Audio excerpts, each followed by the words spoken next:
Hi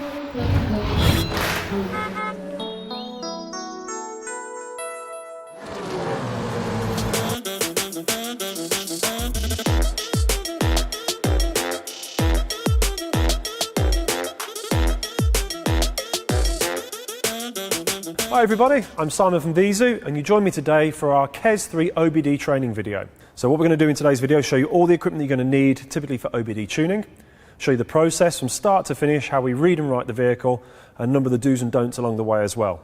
Things like do put a stable power supply on the vehicle, don't try and start the engine while it's writing. So sit back, enjoy, take some notes, and this should give you a very simple to follow user guide of how to tune with KESS3 via OBD.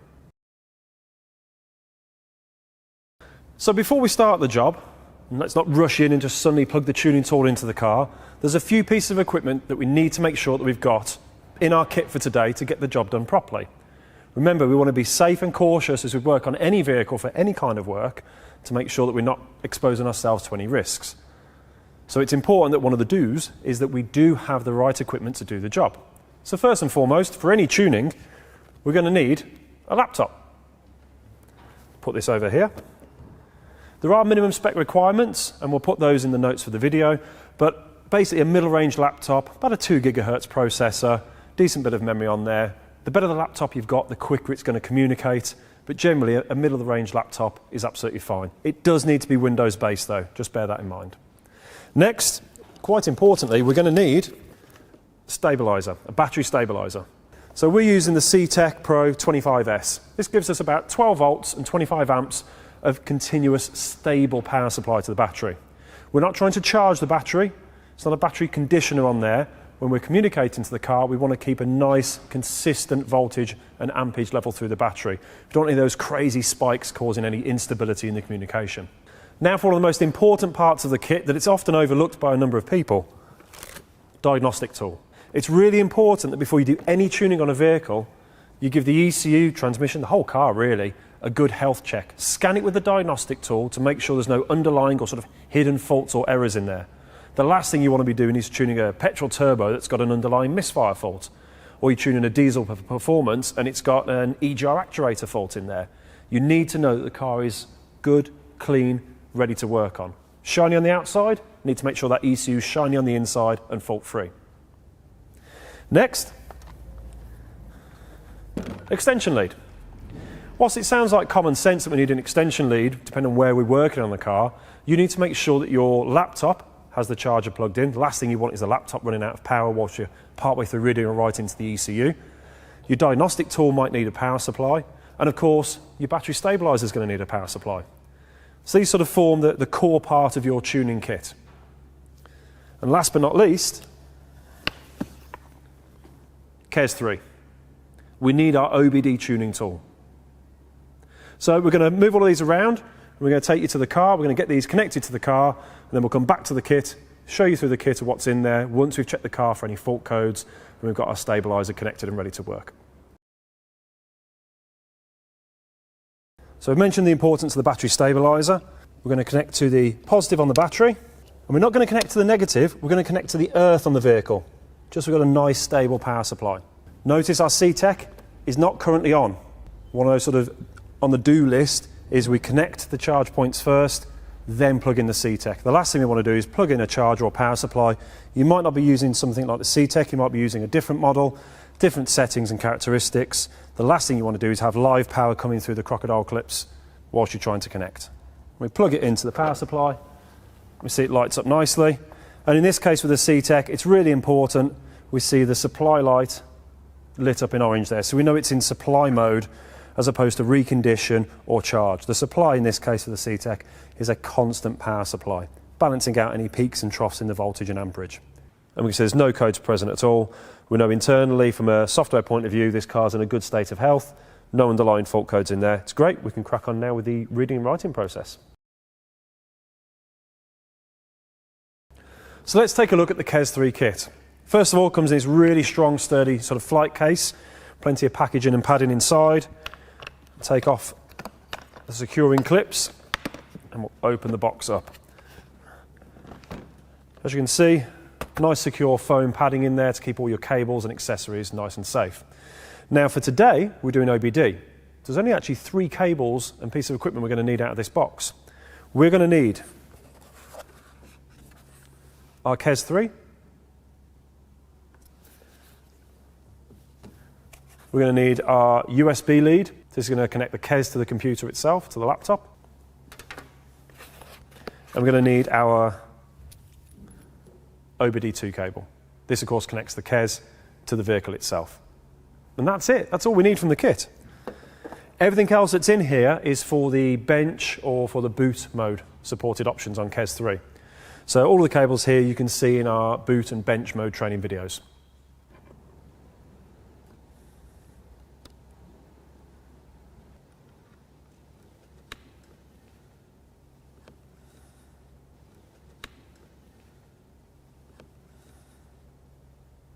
So when you connect your USB to the laptop, you should see the red power light indicated on the KESS3 here, illuminating red.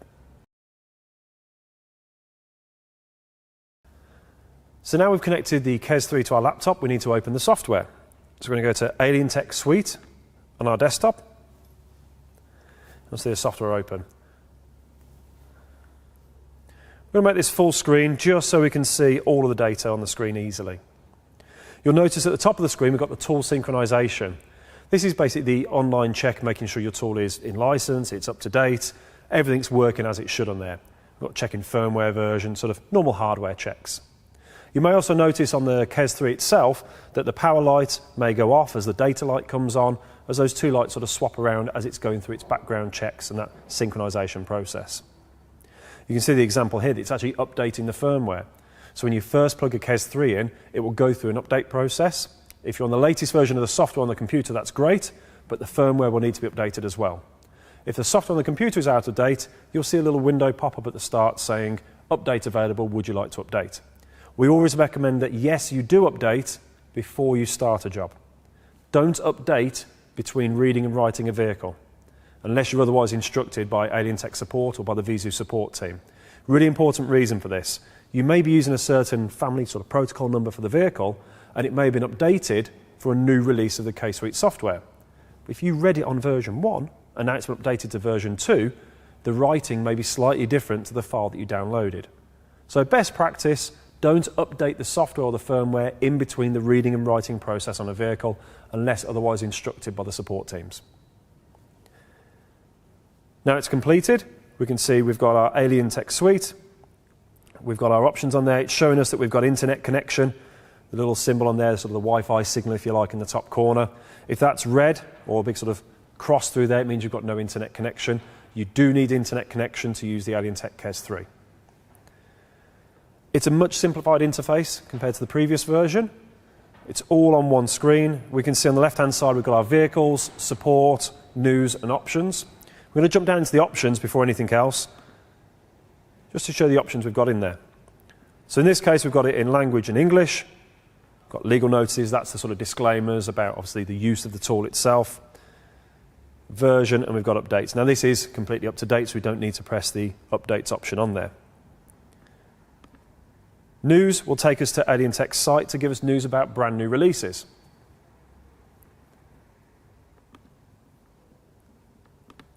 Support, that will take you to the Alientech dashboard as well. So this is where you can create a support ticket.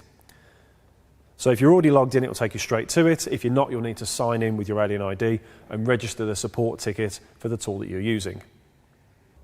So we're going to head to vehicles at the top. And this is where you're going to spend pretty much all of your time inside the software itself. We can see across the top of the screen, we've got an A to Z. We've got a car icon, a bike.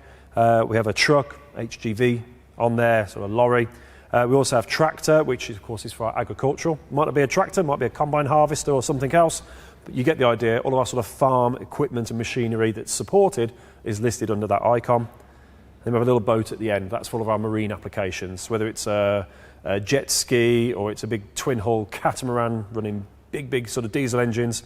They're going to be listed under the marine application if they're supported.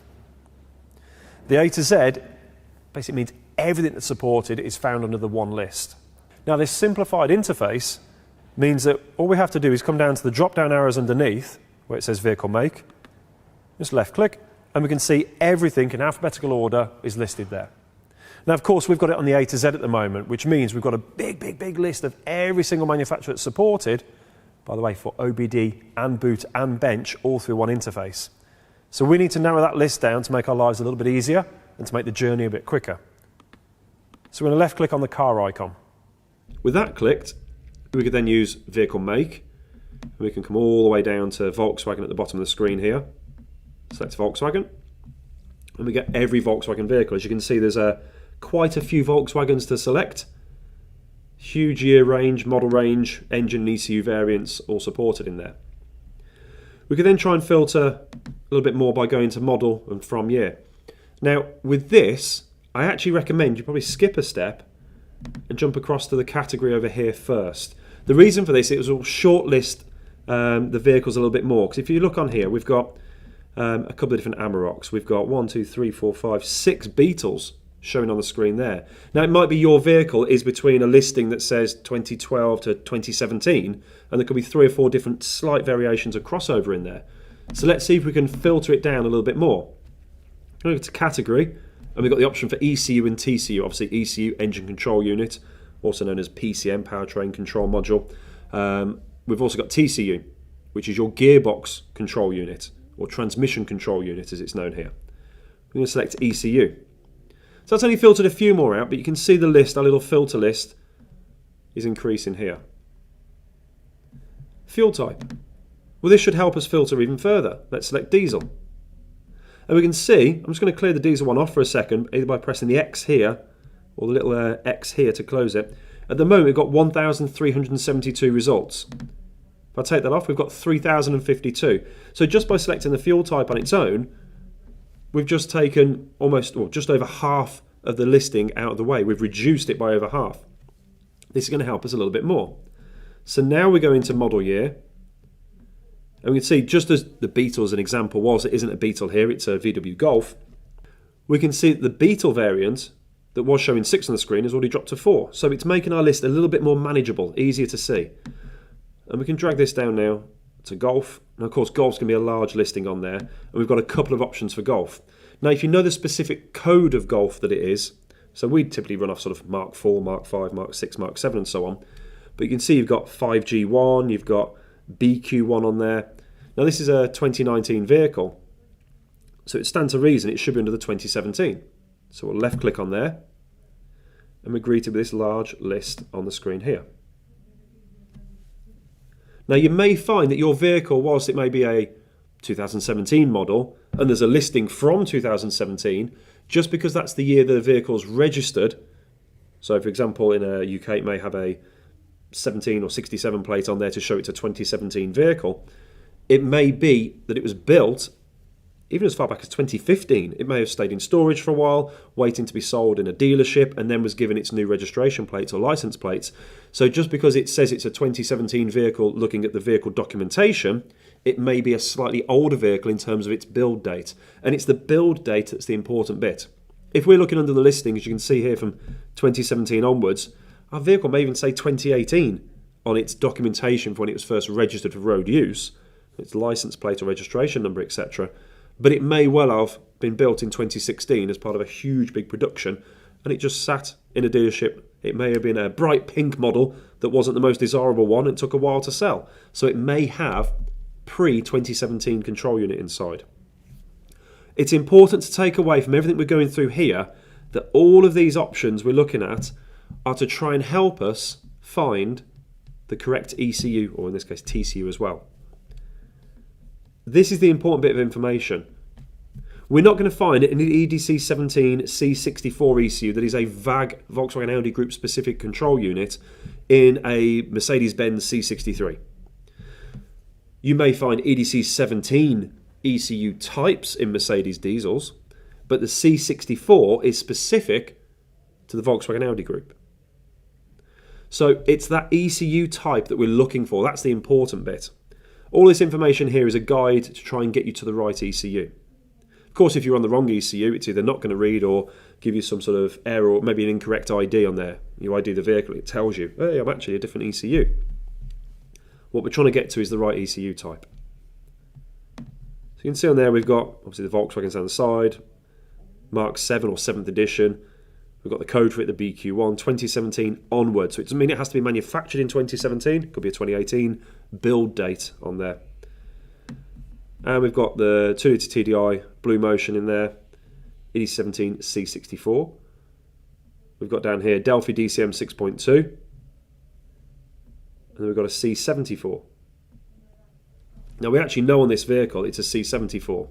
We know this through previously obviously trying to connect to the vehicle. We could go through now and try an EDC17 C64 and we're going to find we're going to get the wrong information back from the vehicle. If you do manage to get an ID, you're going to get information in there. Now this being a virtual read that you'll see in a second, you're going to struggle to get the correct original downloaded if you're on the wrong protocol. And even if you are on a C64 that's very close to the C74, when you try and download the original, Alientech servers should be able to detect you're on the wrong protocol. It's not going to get the full handshake on a C64 that it would on a C74. Some ECUs are so similar that when you have a full reading function, it's possible to get the data from the ECU, but it might be slightly the wrong size. A brilliant example of this is actually another Golf, Mark IV Golf, 1.8 turbo. So sort of one of the most popular cars for tuning that really sort of was a catalyst for the tuning industry back in the early 2000s, late 90s, early 2000s. That Mark IV Golf, one of the most tunable standard engines out there at the time, that 1.8 turbo had two different chips basically on the ECU, on the ME7.5. You had one that was effectively half a meg in size and one that was a megabyte in size. Protocol or family 38 and 39 were the two options. You could read the smaller chip on the bigger chip protocol because the communication path was still the same. It's just that it only downloaded half a file size effectively. So it is possible to read an ECU on the wrong one, but of course it wouldn't allow you to write back because of course the file size was incorrect. The software is pretty good at preventing these issues, but remember, it's not perfect. No software or tool in the world is. You have to double check that you are connecting to the right vehicle and the horsepower and settings, everything else match what you're working on. So in this case, we could check the engine code on the vehicle. So whether we're looking through CRLB or CRBC, we know this ECU is actually equipped with an EDC17 C74. The ECU's been out several times during training and demonstrations that we do as well. If you're unsure of the ECU, go and find it in the vehicle, look at the label on top, confirm the actual sticker on there. It will usually say, especially a Bosch ECU, will usually say the ECU type that it is. Of course, come back a step, check the engine code. The more information you can get from the vehicle first, the easier the reading process is going to be, because you're not going to waste time going through the wrong thing, trying to look at a Delphi ECU and struggling to communicate, because it's clearly not a Delphi ECU. Show up on the short list, we've only got 3 ECU types here. So we'll go on to the 74. And again, short lists even more. So it doesn't matter where we select the Blue Motion 6MT for manual or automatic. If we look across here at the family types, the protocol numbers, we can see it's the same, if you like, communication, the same language, 2979 for all of them through OBD. 1198 for service mode, that's where you connect to the pins on the loom connector of the ECU, and 705 for boot. That's where you have to physically open the ECU and connect to the circuit board itself. So it doesn't actually matter which one of these we select at this point, whether it's the 109 or the 148 horsepower, they're all the same communication path. Just click the top one in the list there, and we can press continue. Just before I do that, I'll show you the last option at the top of the screen, which is the engine code. We've just seen this here in the list. Again, you can shortlist based on the engine code. We do have as well search results at the top, so if we had none of these filters on, we could have just typed in EDC17C74 and it would have shortlisted every vehicle that has that in there. The only thing with that is it can get a little bit sort of overwhelming, because especially for something like the Volkswagen Audi group, we're then going to have every Seat, every Skoda, every Audi that's got that ECU equipped to it is going to appear in our list. So instead of 7 results as we've got here on the screen, we might have 277 results, for example.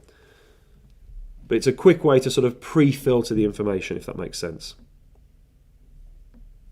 We'll press continue. And now we can see on the screen we've got our connection methods. So it's telling us OBD, bench, boot. It's telling us the status, they're all active. It's giving us the manual for communication, for connection on there, so we can see, well, what cables do I need? So before I even go out to the vehicle, I can check, do I need a special cable for this? Am I going to need to solder something if it's boot mode on there, etc.? The information is all there for you. It also tells me which function it's going to be for OBD. See the RD for reading, that's greyed out. This means this is a virtual reading. So this means we're going to do an ID. We're going to have the option for ID and writing on the screen, but no reading option on the next screen, because the reading is done as part of the ID. When we ID it, it connects to Alientech server and goes, right, I'm looking for a matching original. If it finds one, it'll allow you to download straight away. If it doesn't, not a problem. You may have to manually request an original from Alientech if you're using a master tool. If you've got a slave or client tool, then you just send it to your file provider, such as VZoo Technologies, and the technical support team will then look for the original, make the tuning based on your requirements, and send it back to you. So just because it says VR in there, and if it doesn't find an original when you press the ID, don't panic. Doesn't mean there isn't an original, just means it may not have been able to find it automatically on the system. You'll notice next to connection there's a little circle with a little eye for information in there. If you left click on there, it gives you a breakdown of all the sort of icons that are on the screen, but well, it says there a legend. It's a key for the descriptions. So you can see the little exclamation mark in the triangle is a coming soon, RD is our reading, virtual reading for VR, and so on and so forth. Quite cool, and they're the clonable, so it tells you if the ECU is clonable or not. Patch, quite important, not for OBD at this point necessarily, but it is important to note patch functions available if needed. So this may be an ECU, it isn't in this case, but it may be an ECU you're working on, requires the ECU to be patched to enable OBD tuning. Some ECUs in the past used to require this. The Siemens PCR 2.1, using the 1.6 Volkswagen Audi Group diesel engine. Before you could tune that through the OBD, you had to effectively unlock the ECU. You had to apply a patch to the ECU on the bench through the actual boot mode, then later transferred to bench mode. And then the protocol was updated that you no longer had to do that direct to the ECU. You could just do it all through the OBD port as part of the reading and writing process. You've also got read password, so an unlock code can be required on certain ECUs. It's not very common, but some ECUs may require that. But all the information's there for you to read through. We need to click, and we can click anywhere on this sort of top row. You see it highlights it, puts a little dot in the box, so we know that one's selected. And we can then press continue, and it'll take us to the next screen. We've got an option to read the manual as well at this point. So do you know what? Let's check the manual. It's important we're up to date with the latest instructions. The beautiful thing about the Alientech suite being this sort of always online software is that you're not having to go and download megabytes and gigabytes worth of manuals and risk being out of date on one of the manuals. Something may have been updated that requires you to use, let's say it's boot mode, less connections. You don't need to solder to the ECU anymore. You can now just put one pin on and it does all the work for you. Whatever it may be. It's important that you're up to date with the instructions, and by being this sort of always online tool, because it downloads live the protocol that we're about to use, which is what it's about to do now, it's always got our up-to-date instructions, and it means the protocol is always the latest version of that protocol. Again, instead of having for you to go and do a software update, or you forgot to do one in the morning and your protocol's out of date, and you may have had a new function released on it that could have made the reading 1 or 2 minutes instead of 10. So we've got on here ID available, reading not available, tells us virtual reading. So we're not going to have a reading button or option on the next screen when we actually go to communicate with the vehicle. We've got writing, and we've got one of the coolest features in the tuning world, which is recovery. So the Alientech KESS3, through the Alientech suite, is the only tool that has this built-in recovery feature. What this does is enables you, if something's gone wrong through the writing process, laptop battery may have gone. Always keep it uncharged just in case. But laptop battery may have gone, someone may have disconnected the cable. Again, keep everyone clear of the vehicle when you're communicating with it, but it does happen sometimes. Power cut in the building, whatever it is. Something's interrupted the communication. It's errored out whilst writing. Maybe you didn't get full ignition too and it's powered down the ignition. Again, make sure you get full ignition too. But these things can happen. The recovery function does the same writing, but in a slightly different way. So instead of trying to start at, let's say there's 10 address points and we're tuning from 4 to 6. Instead of going back to block 4 and going, right, I need to try and recover from here, it will actually look at block 1 and then block 2 and block 3. And it will go all the way through the ECU for everywhere it can physically communicate and write to. It will check everything, and then when it comes across a problem, it will erase that block and then rewrite that block. So effectively, it's like the writing process, but instead of the writing just going in trying to adjust those tiny little bits that have been modified, the recovery is a little bit more thorough, shall we say, a little bit more robust in what it does. It's a longer process with the recovery function, but it tries to restore that ECU, it tries to recover that ECU by fixing any of the corrupted bytes and things that are in there. So really, really cool feature. that is only on the Alientech KESS3. So some cool information in here. It tells us the cable that we may need to use. That's hyperlink, so we could click on that. There is only one OBD2 cable. We don't need to go and look at that for this car. After completing the writing, it tells you disconnect from the KESS. So again, it's giving you some more instructions. It's giving you sort of a little bit of a rundown. Connect the KESS to the vehicle. Connect the KESS to the diagnostic port. It's straightforward, the information that's there. Okay. It is advisable if it says anything other than a normal OBD2 cable, if it's not a cable you're familiar with, just click on the hyperlink, check the cable. Even if you've seen it 100 times, do you know what? Click on it anyway just to make sure. But we're going to close the manual now, and you can see we're now greeted with our ID, writing and recovery screen. Remember, there is no reading on there because this is a virtual read. So the next step to do is obviously go and connect to the vehicle. We'll see then our voltage come up because we've got our power stabilizer, our battery stabilizer on the car. We'll connect to our OBD2 port and we'll see the power reading in the bottom right hand corner. Again, another cool feature to help you monitor the power levels at the time. If you see anything below sort of 12.4, you might want to get a little bit concerned. Double check your connections on the battery stabilizer. You might not have a good earth on there. You might not have turned it on. It might be plugged in but not switched on. So double check those things. If you see 0 down there, well, you're not connected to the OBD port. No two ways around it. You're not connected correctly to the port. And if you see things above sort of 14 volts, again, you might just want to check your connections, check the mode that your power supply is on. It might be in sort of full charge or recondition mode. It might be giving a little bit too much to the vehicle. Typically, anything above really 13.5 is getting into that area where the ECU might actually shut itself down for communication, for writing, because it thinks the engine's running at that voltage. Okay, so you're looking between about 12.4, 12.5 volts, up to around about 13.5 volts. Is that sort of sweet spot for reading and writing to vehicles. On the screen in the top left-hand corner, you'll see the selected information. So this is the vehicle we chose on the previous menus. So this is the Mark 7 Golf, this is the 2-litre diesel, we've got the engine code on there. We can see the engine model as well, protocol number, all sort of important information. On the right-hand side, we've got ID, writing and recovery. Now, this is important because this is a VR car, a virtual read car. There is no reading box.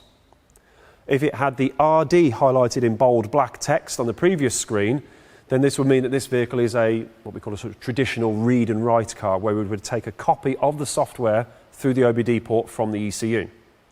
In this case, we're doing an ID, which is then going to connect to Alientech's server, look for a matching original and download it from Alientech's cloud to our computer.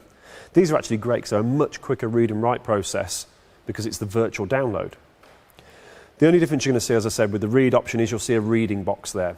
So the additional step you're going to take with a car that has a traditional read is you'll do the ID that we're about to carry out. Then after that, you'll press the reading button.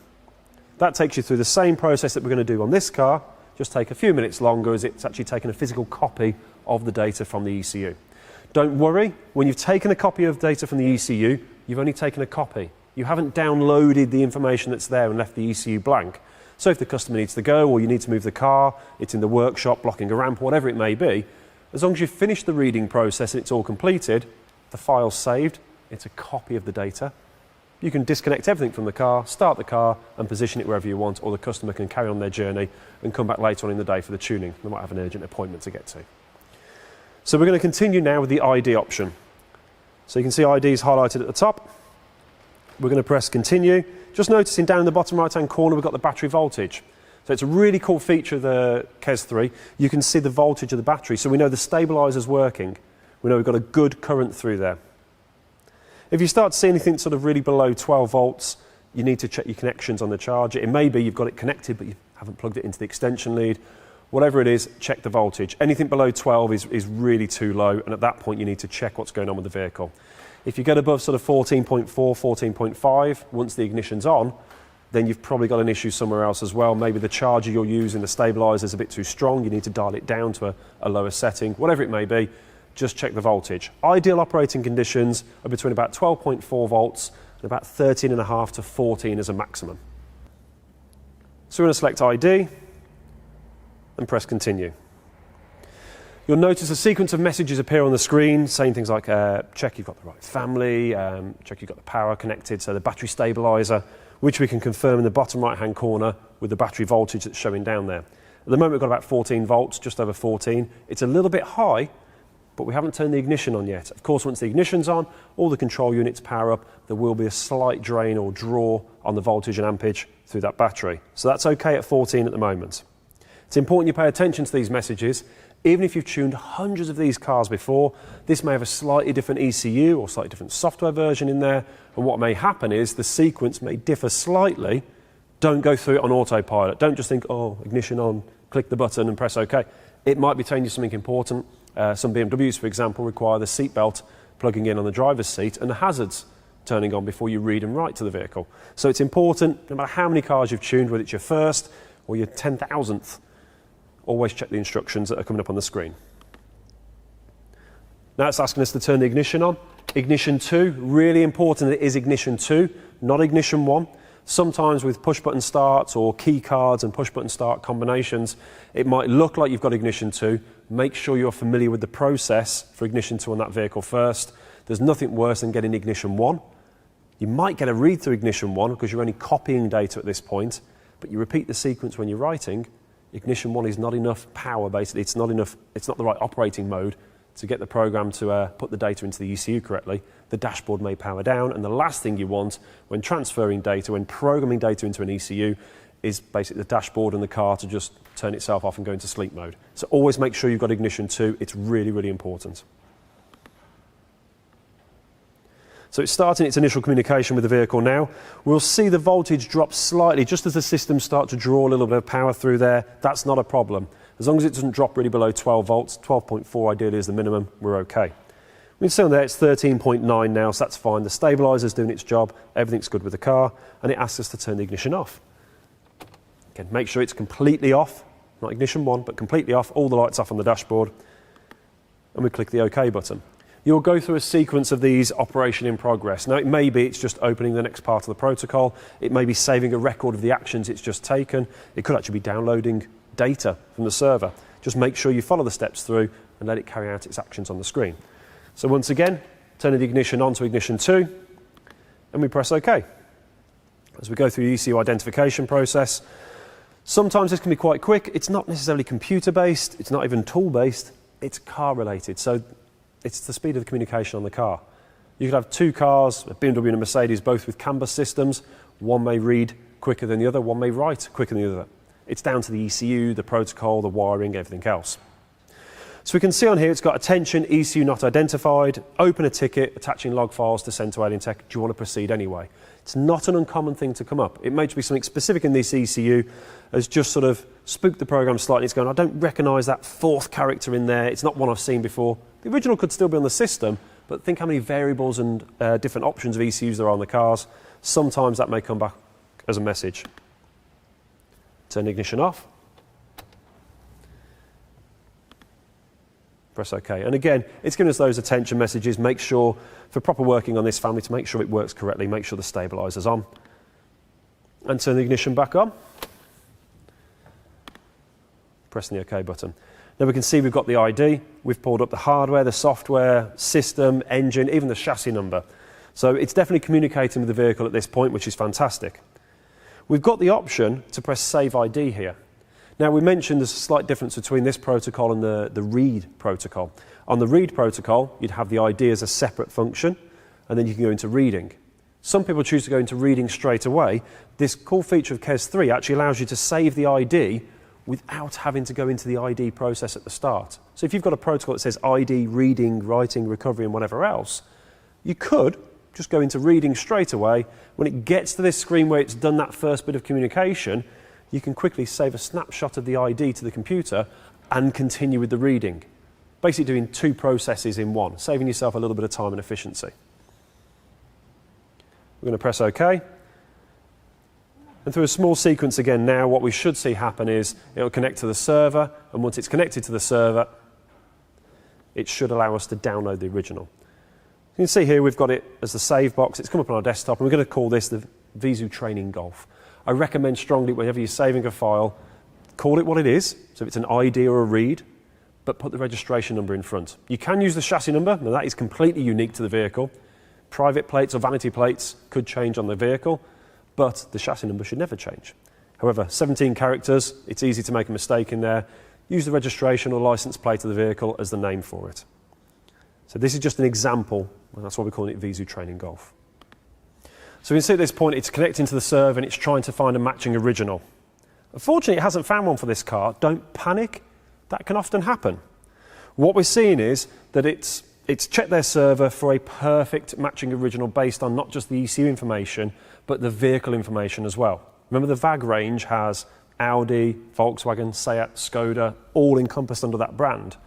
It could well be that there's a matching software upgrade number, a matching file for this vehicle, but it's listed under an Audi A3 or an Audi A4, for example, or something under a Seat or Skoda. So this can happen sometimes. Now, as a master, what you would then do, as a master file writer, you'd jump onto Alientech's database, you'd go onto their dashboard, go onto the original files, and you'd browse for the original file and find a matching original. As a client or slave tool user, you'd then send the file into ourselves, for example, to the VZU desk support portal, and the technical team there would decode your ID. They would then look on the server for the matching original in the same way that any master file writer would, because remember, we are master file writers. We would then get that original, make the changes to the file that you require, code it up, and send it back to you. As a master file writer, of course, you'd download the original, then make the changes yourself before loading back to the vehicle. So don't panic when it says original file not found on the server. It doesn't necessarily mean it's not there, it's just it couldn't find it through the sequence it was going through. It doesn't happen every time, but it is a thing that can happen, just so you're aware. So we follow the sequence through on the screen. So it's going to ask us to turn off the dashboard. And once we've done that, we should be back at the main screen and we can see the ID, writing and recovery. So just before we jump into the writing, let's just talk about the other options that are on the screen quickly. We've obviously got the writing option and we've got recovery as well. The recovery is a really cool feature built into the KESS3. What that allows us to do is write the file to the vehicle. It may be the tune file, it may be an original file. If something's gone wrong, you're trying to recover the car back because it failed during writing. Customers been near the car, they've disconnected an OBD port. It does happen. Try and keep everyone away from the car whilst it's communicating. The recovery writes the file to the vehicle in a slightly different way to the normal writing. If you imagine your file is sort of this big inside the ECU, this is the area you've got to program back in. The normal writing is just addressing where the maps are, where the changes are. What the recovery does is just goes back a step and basically goes, right, I'm going to check the last good bit of data, carry on through a block at a time and do a slightly slower, more methodical writing process. So when it does find an error or a corrupted block of data, it stops, erases that one block, rewrites it, and then carries on. The normal writing method is going in there and just making the small adjustments, making those modifications to the file quickly as it goes through. The recovery function is almost erasing a block at a time, as opposed to just making those individual changes. It erases an entire block and then reprograms it, basically to overwrite any faults or errors that occurred during the programming communication process previously. So it's a really cool built-in feature inside the KESS3 and inside the Alientech suite software. Now, providing you've got a matching original has been found on the system, or your master's found one, the file will then be created, or you as a master will create the file yourself, and then you're back to the screen here where we need to write the file to the car. So what we're going to do now is go through that process. Now you've got the original on your computer, you've gone through the modification process, and you've got your tune file ready as well. As a slave or client tool user, you've sent your file off, you've sent the ID off to ourselves. The VZU technical team have gone through the process, they've found the original, made the required changes that you asked for, so the performance file and whatever else sort of additional requests and requirements you had on there. File's been done, all packaged up, sent back to you, you've got it on your computer, you've saved it from your emails or from the ticket, and you're ready to write. So this is very similar to the ID or reading process now. Of course, we press the writing button instead, but the sequence of actions for ignition on, ignition off are going to be very similar. Always pay attention to the screen though, that's really important. So we're going to press writing, and we're going to press continue. And it's going to ask us for the tune file. It makes sense, it needs to know what file you want to write back to the vehicle. We're going to select the VW Golf GTD VPerf in this case. Remember, that's just an example. Your file, if it comes from us, will have the vehicle registration number and then the level of tune and any further modifications added on the end of the file name. I'm going to press open. Very quickly, you may just notice it on the screen there, it was checking to see if the original file's needed. And you may ask, well, why does it need the original file? We're putting the tune file on there. Well, especially with ID-only or virtual read protocols, the tool requires the original to basically do its balances and checks. It needs to check the checksum, needs to make sure it's all corrected. Remember, we've modified data So it's a bit like a set of scales. We've put some more boost and adjusted the fueling. The scales are sort of out of sync. The checksum balances that equation. It's a simplified way of looking at it, but it's correcting the maths inside the ECU, that sort of security in there to make sure it recognises the data that goes in, making sure the maths balance effectively. It's asking us for the original file for comparison. If you select the wrong file, you could have serious issues with the vehicle. It could be so close that it goes through and does the corrections, but instead of this Golf, you've picked the other Golf in the workshop, which is why it's important you always label everything as the registration number, so there's no chance to get those mixed up. Okay, so to mitigate those issues, make sure it's the right original. Now, as a slave or client user, you shouldn't really come across this issue because this comparison is done at the master level. So we're doing that for you. So the VZ technical team are coding the file up, comparing it against the original, packaging it up and sending it back to you to write back to the vehicle. As a master file writer, though, you will see this more often than not, and you need to make sure you follow the process through. Just double check. We're going to press OK. Again, the browse window comes up, so we need to select the original, VW Golf GTD original in this case, and press open. And it's going to do this comparison, that checking, it said compliance on there. Now, the beautiful thing about the KESS3 is this process is really quick. Compared to the previous model of the tool and other tools on the market, this is probably the quickest out there by quite a long way. This used to take a few minutes to do that processing, to do that comparison, literally seconds in this case. It will vary from vehicle to vehicle, of course. Different size files, different ECU types will require different calculation times on there. So we're just going to go through now, follow the instructions on the screen. It says again, checking about the stabilizer. It's all on there. We can check the power in the corner of the screen, got 14 volts down there. All is good. We're going to press OK, and we're going to go through to the next step. So now on the screen, it's telling us to turn the ignition on, check the connections, make sure everything's OK. Ignition back on. See our voltage has dropped slightly, that's fine. Our charger's on there, that's all good. It's starting communication. You can see the progress bar at the bottom of the screen. Different communication phases will require different lengths of time. Don't worry about it, it's just going through its process. Everything is all good. Asking us to turn off the dash. That's okay. Done. Now we may see a message pop up similar to the ID where it said ECU not recognised. That doesn't automatically mean there's a problem. Remember, it didn't recognise this ECU with the Volkswagen Golf combination in the Alientech database. So basically, because it hasn't seen this file come through a Golf before, it may pop up that warning message on the screen. Don't worry about it. We know the file's good. We've got the original from Alientech's server, or if you're a client or slave tool user, you've got the tune file back from your file supplier, such as VZ Technologies, and you're ready to write the file back on. So following the steps through, ignition back on. We press OK. Again, checking that voltage in the corner, 13.2, absolutely perfect. Within that operating area we said 12.4 to 13.4, 13.5. So we can see we've got on the screen now that message, as we just mentioned, ECU not identified, open a ticket, log and read files, proceed anyway. We're happy, we can proceed anyway, we've got the correct files for the vehicle, so we just follow the steps through. Turn ignition off. Again, make sure the stabilizer's on there. So I will just say at this point as well, we have already turned things like the aircon off, the headlights are off, all the ancillary systems are off on the vehicle. You will notice on some cars, and it's just down to the CAN bus system how it works, that sometimes the radio may turn on at certain phases.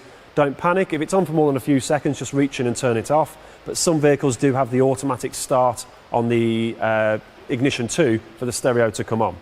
So in this case, it's telling us to turn the ignition back on. So we'll turn it on, press OK. And we've got the ID on the screen again now. So similar to the ID and reading phase, we've got the ID popped up on the screen. It's just confirming it is talking to the vehicle. It's done that sort of initial handshake and it can communicate with it.